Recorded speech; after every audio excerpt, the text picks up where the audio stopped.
Yo, what is up lads and ladettes, it's Rainbow Six Siege video. Hope you guys are doing well. Now in today's video we're not going to actually be covering any huge leaks or anything like that. We're just going to be looking at the history of Siege's release dates for all the seasons this year as of current. So that's the last 3 seasons, so year 5 season 1, 2 and 3.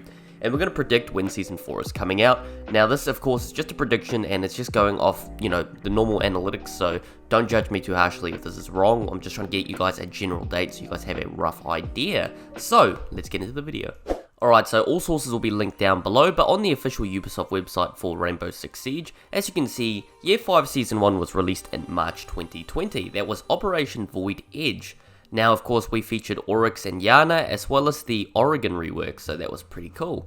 Now, Year 5 Season 1 to Year 5 Season 2.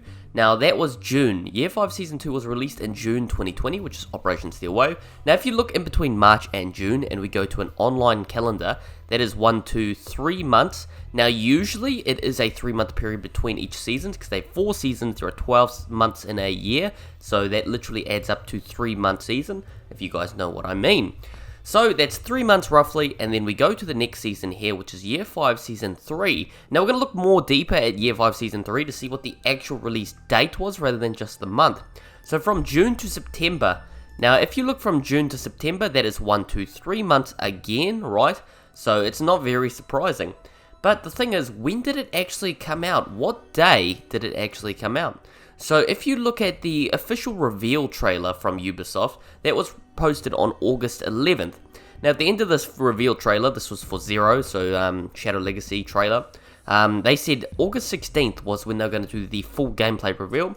Then you look at August 16th's video, which is the Rainbow Six Siege Shadow Legacy operator gameplay, gadget and starter tips, etc. This was then released to the test servers on August 17th, which was then officially released to the live servers on September 10th. So that's roughly a 3-week gap, so 3 week and 3 days.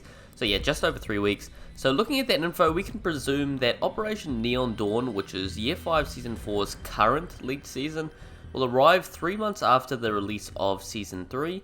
So 3 months from Season 3 would be December, of course, so if you go through, it's December. And looking at the fact that the current season Shadow Legacy was released on the 10th, I'd have to presume it would be around the 10th of December, of course. That would only make sense for when Season 4 would come to the live public servers. Now, of course, this would be for Season Pass owners, because you'd have to wait a week before you could play it if you didn't have the Year 5 Pass. And we would receive it to the test servers roughly, I would say the 17th of November, because if you look at that as well, 17th of August is when it came to test servers for last season, or this current season we're in. So that is literally just next month. So whether the test servers will be, 3 or 4 weeks between the test servers and the live server release. So I'm not too sure. If it's 3 weeks, then yeah, it'll be, or roughly the same, so it'll be 17th to the 10th. If it's 4 weeks, it might come a little earlier to test servers, or it might come a little later in December.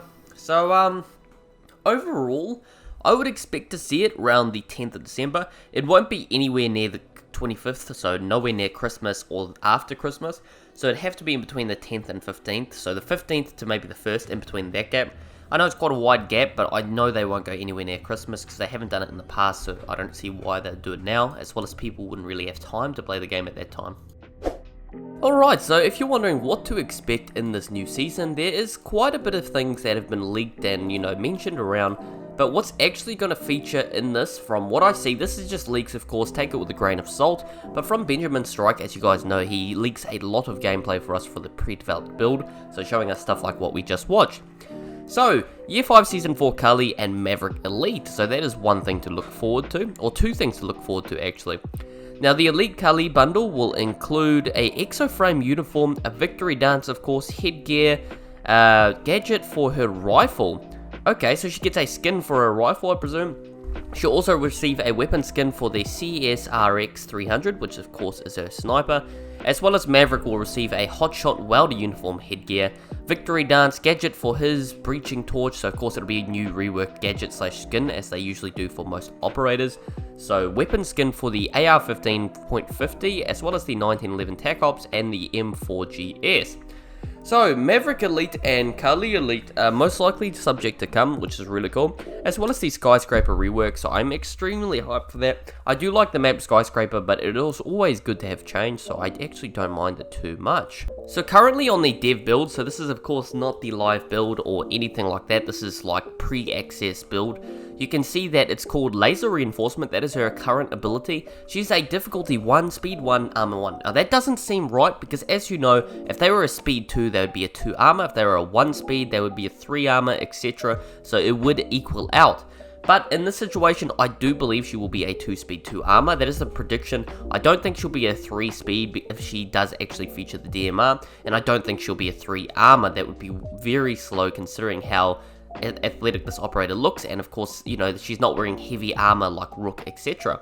Now if we go through the footage, you can see that she features the Mark 14 EBR, so that of course is Dokebee's DMR. So we've also got the Roni, so the P10 Roni, which is Mozzie's, well, it's sort of a submachine gun. I guess it is classed as a submachine gun, but it's literally a pistol that's been extended into a submachine gun. So it's very interesting, but it's a very extremely OP weapon. I mean, I really do enjoy this weapon, but people do prefer Mozzie's other primary assault rifle, which, you know, to be fair, is probably slightly better. Of course, it has a really cool reload animation.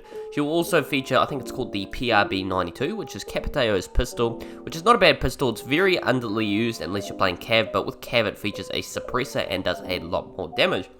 Now currently she doesn't actually have any pictures for her logo, but we do have the Skyscraper rework and we have gameplay of that. Of course, keep in mind none of this is official. This is of course all leaks, so it could be completely wrong and could change in the future.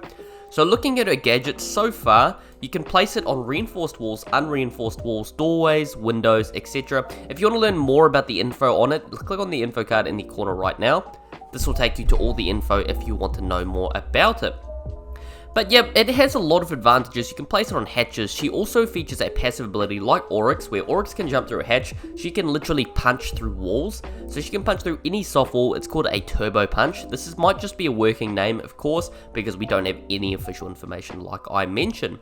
Now, so far, it really looks like she has a powerful ability. I mean, at the moment, explosives and bullets, etc. cannot destroy it. I do feel explosives will be able to destroy it in the future, but currently only Cully and Thatcher can destroy it looking at this footage, so they can actually disable it.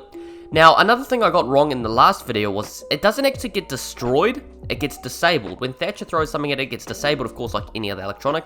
And if you do anything else to it, for example, if you walk through a door and trigger it, so if you trigger the Surya laser gate, it won't actually destroy, it will just disable.